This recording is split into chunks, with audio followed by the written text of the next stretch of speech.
היי, כאן איילת עופר, ואתם צופים בתוכנית Getting Over It, למי שרוצה להתגבר על הפרידה במהירות, וגם בצורה שהיא מחזקת ומגבירה את האמון שלי בעצמי ובאהבה. והיום אנחנו נעסוק בשאלה, מה לעשות עם הכעס על מה שהיה.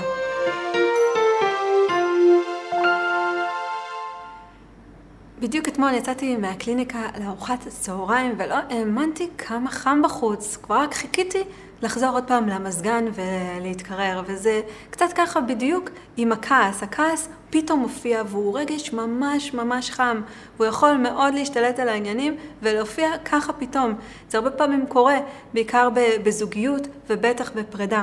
והיום אנחנו עם השאלה של יונה. היי איילת. כיצד ניתן להתגבר על הכעסים במצב כזה? אז אם אתם כאן איתי ורוצים להשתחרר מהכעס ולהתגבר על הפרידה, אז סביר להניח שאין לכם דרך לדבר עם הצד השני. לא הצלחתם לגרום לו להבין, לשנות את התנהגותו, להאיר את עיניו או את עיניה. סביר להניח שעד עכשיו, לא משנה מה עשיתם, זה לא עבד. הצד השני לא באמת בא אליכם ואמר, וואו, אני ממש מבין למה את מתכוונת, ואני באמת מתחרט ועשיתי טעות, ואני אעשה מה שאני יכול. זאת אומרת, הכעס בעצם לא הצליח לבוא על סיפוקו. והכעס הוא רגש של אש, שהוא רגש של תנועה שיש לו מטרה ויעד, הוא רוצה להביא לאיזשהו שינוי חיצוני. וכשאנחנו לא מצליחים לעשות שום שינוי עם הכעס באופן חיצוני, אז בעצם הוא הופך לתחושת חוסר אונים. ולפעמים למרמור. הכעס בעצם במקום להיות מופנה החוצה לשינוי, פתאום מופנה פנימה כלפינו ויוצר לנו כאב מאוד גדול. אז מה עושים במצב הזה שאני כועס ואני כבר מבין שאני לא אצליח לעשות כלום עם הכעס וליצור באמת שינוי? איך אפשר לשחרר את הכעס? אז היום אני בעצם אראה לכם התמרה יחסית פשוטה של הכעס שעובדת פשוט מצוין. ההתמרה היא קודם כל בעצם השלב הראשון הוא לעבור מכעס למצב של אכזבה. מה אני מתכוונת? אני כל כך כועסת עליו שהוא הסתיר את זה ממני.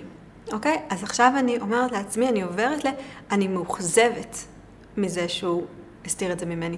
ציפיתי ממנו להתנהגות מסוימת, לא תיארתי לעצמי שהוא להתנהג ככה, ואני ממש מאוכזבת. האמת היא שאנחנו באמת, אם לדייק את הרגש, זה הרבה פעמים בעצם רגש של אכזבה.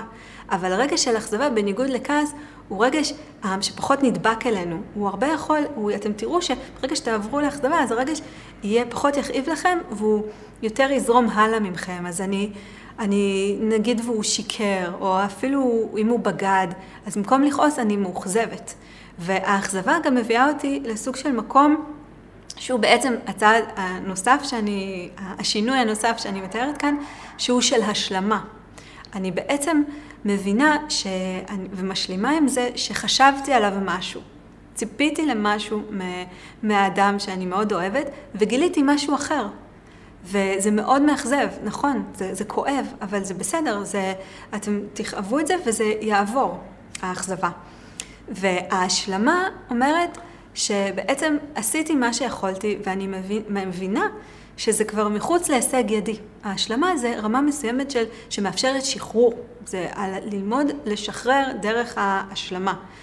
אוקיי, אני כבר לא יכולה לדבר איתו. אני משלימה עם זה ומשחררת. זה פשוט לא אפשרי. עכשיו, מה קורה? הנקודה הנוספת, האחרונה שאני אדבר עליה כאן, שהרבה פעמים להשלים עם זה שאני לא יכולה לדבר איתו, יוצרת לי כאב כי זה סוג של הכרה בפרידה, שכבר אי אפשר לדבר על הדברים.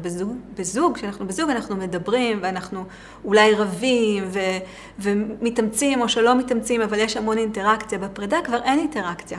אין לי מה לעשות עם זה, כבר אין עם מי לדבר, וכשאני משלימה עם זה, שאם אין עם מי לדבר, ולפעמים כואבת את זה, אני בעצם גם משלימה עם הפרידה, ולפעמים זה הכאב שעומד לפעמים מתחת לכעס, ההבנה שכבר אין זוג ואין עם מי לדבר, ואני ממשיכה את דרכי בעצמי. אז אמרנו לסיכום, אנחנו בעצם שמים לב לשלב הזה שהכעס כבר פועל נגדנו, כי הוא הופך לחוסר אונים ואין לי באמת מה לעשות איתו. ואז אנחנו עושים את ההתמרה, קודם כל לאכזבה מהאדם והבנה זה לא מה שחשבתי, ואז להשלמה. עם זה שכבר, באמת אני מבינה שכבר אין לי מה לעשות, אני כבר לא אצור את השינוי אצלו. ואני אשמח שתשתפו אותי כאן למטה בתגובות, מה ההבנה שלכם, איזה סוג של, איזה אכזבה אתם חווים, איזה השלמה אתם עושים, ואיך זה משנה את ההרגשה שלכם, ומאפשר לכם באמת להשתחרר מהפרידה ומהרגשות הקשים של הכעס. וכמובן, אם יש לכם שאלה, אני אשמח לענות לכל אחד ואחד מכם, פשוט תכתבו את השאלה שלכם כאן למטה בתגובות, ואני אענה בהקדם.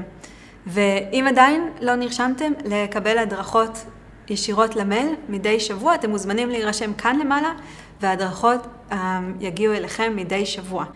אז תודה רבה ליונה על השאלה המאוד חשובה, ואני מאוד שמחה שהייתי איתי כאן בתוכנית, וניפגש בתוכנית הבאה. להתראות.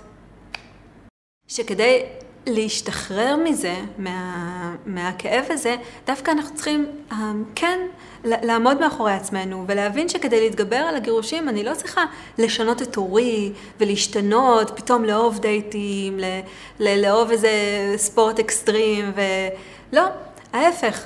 כדי להתגבר טוב על הפרידה ועל הגירושים, כמעט כמו כל דבר בחיים, חשוב שאני אדע מי אני, אכיר את עצמי ואעמוד ואכבד את מי שאני.